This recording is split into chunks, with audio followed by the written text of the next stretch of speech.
So this is video number 4 for Greek mythology. Today we're going to be taking a look at mythical creatures and monsters. In this portion, we're actually just going to focus on the creatures.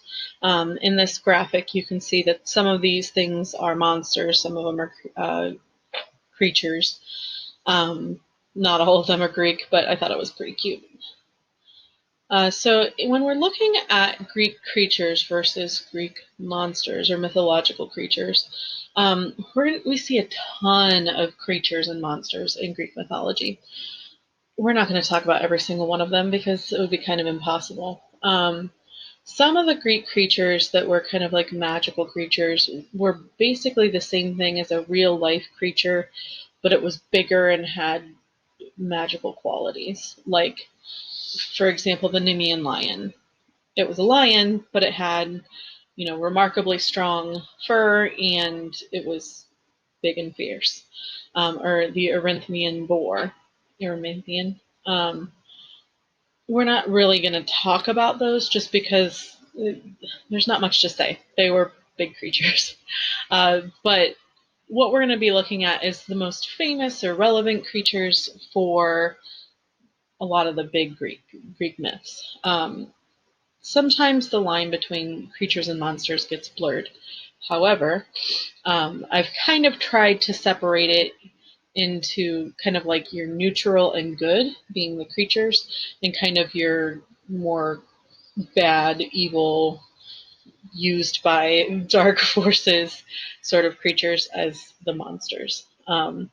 I do have some minor gods and humanoids in there, or like just creatures that are kind of hard to classify, just because that's the best place I have to put them. So we're going to go in alphabetical order through the creatures first, and we're going to start with centaurs.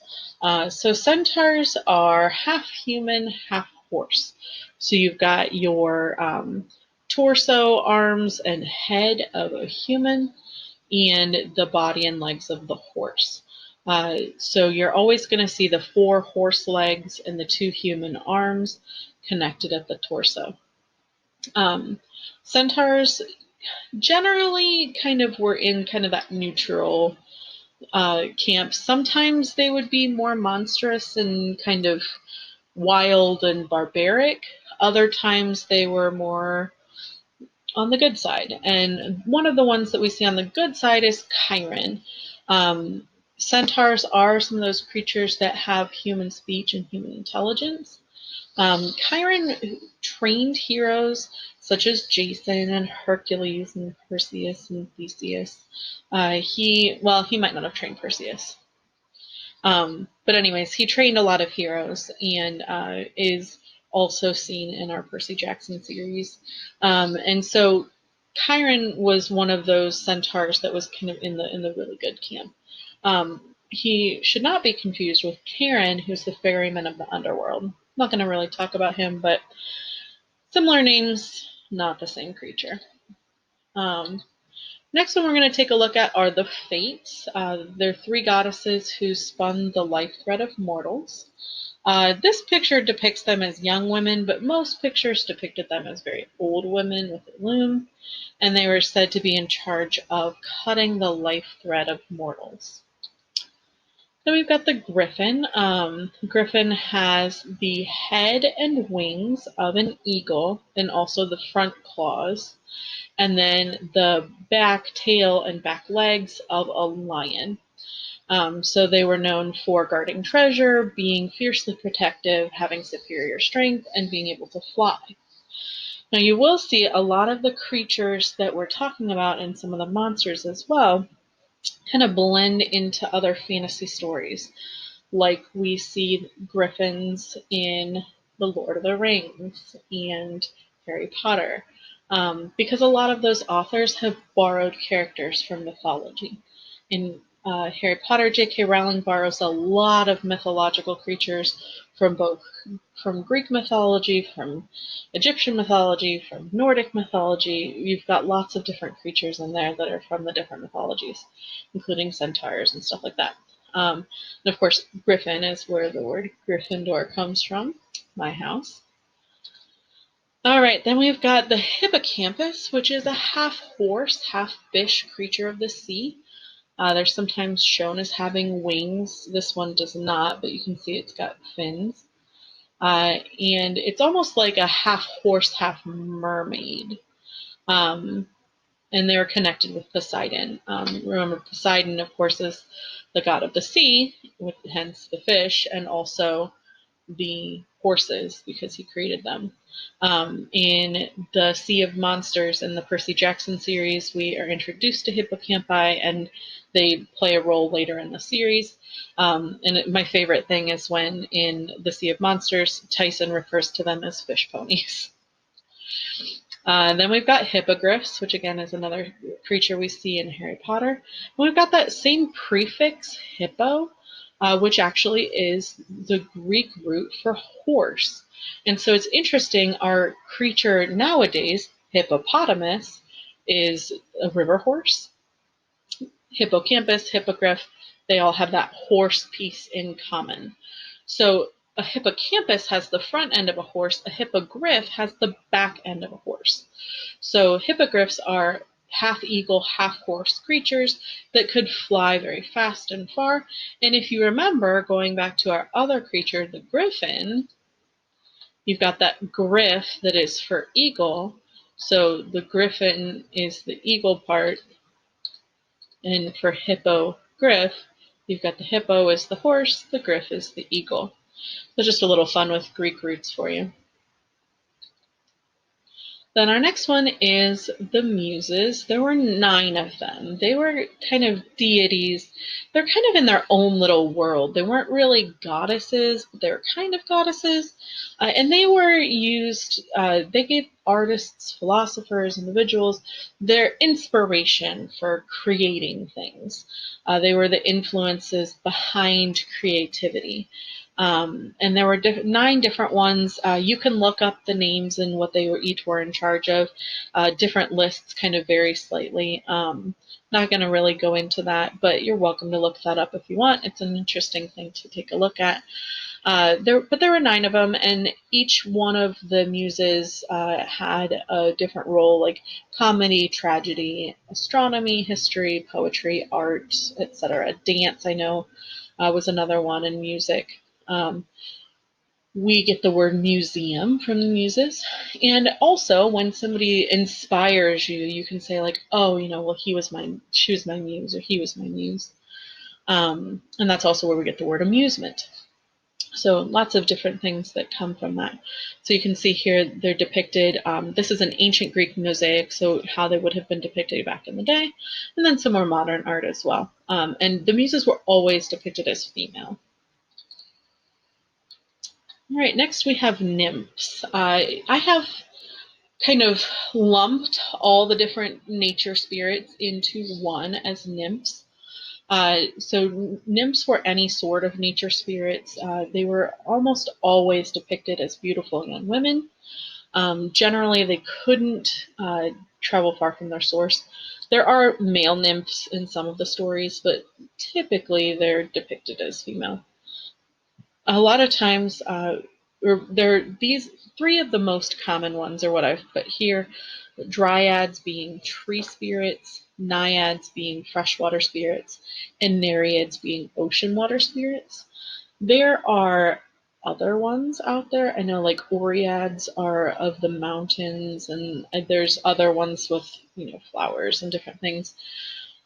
3 of the most common are dryads, naiads, and nereids. So that's why I listed those here.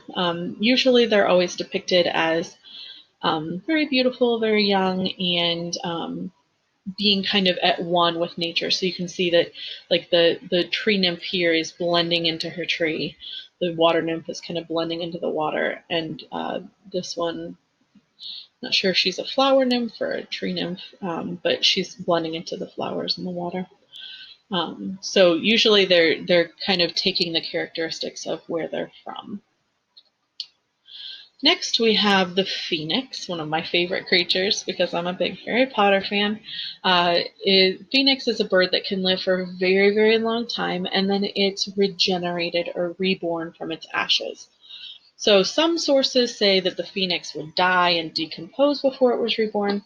Others claim that it would combust and die and be wrapped in flame and then come out as an egg, which is how we see it in Dumbledore's office when Fawkes kind of regenerates. They're always associated with the sun naturally because of fire. And usually they'll be depicted with red, orange, and yellow feathers, and also sometimes with flame coming out of them. Phoenixes were said to have magical properties. They could carry, and this is the Harry Potter nerd coming out in me. In that story, J.K. Rowling gave them the power to, that their tears had healing power, and that they're able to carry heavy loads. Whether that was true in ancient mythology is another story. That's one for you to do some research on. Then next we've got satyrs or fauns. A satyr is the Greek name for a half-human, half-goat creature that is capable of human speech and has human intelligence. The Roman term for it is a faun. So satyr or faun basically are the same creature. They had some differing characteristics. The fauns in Roman mythology were a little bit more wild. Typically, they're depicted as hairy, wild, usually without shirts. Usually, you're going to almost always see satyrs and fauns depicted as male. Uh, there were female ones, I think. Theoretically, they're mythological, of course, but most of the time they're referred to as male. And usually they have horns. Usually they're shown playing the reed pipes. And they have hooves.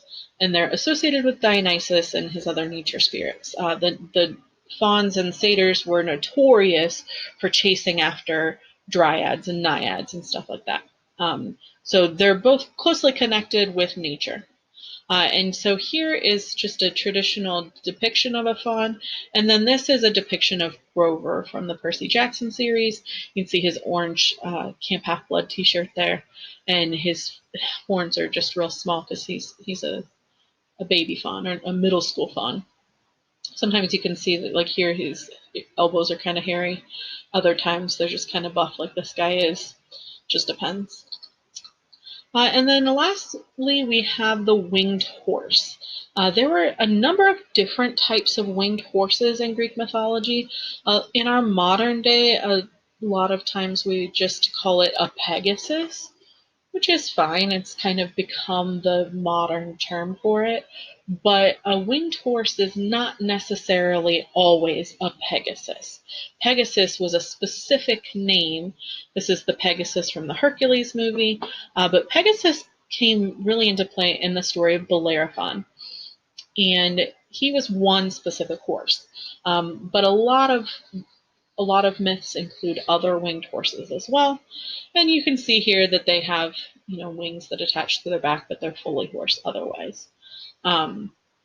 There are some instances of, I know some people nowadays are really big into unicorns, and there are unicorns and then winged horses and then winged horse unicorns. And I know there's a specific name for it. I can't remember it right now. But unicorns don't really pop up in Greek mythology much, or at least I couldn't find them in my research. But there are our friendly or neutral creatures of Greek mythology. And next time we will take a look at some of our monsters.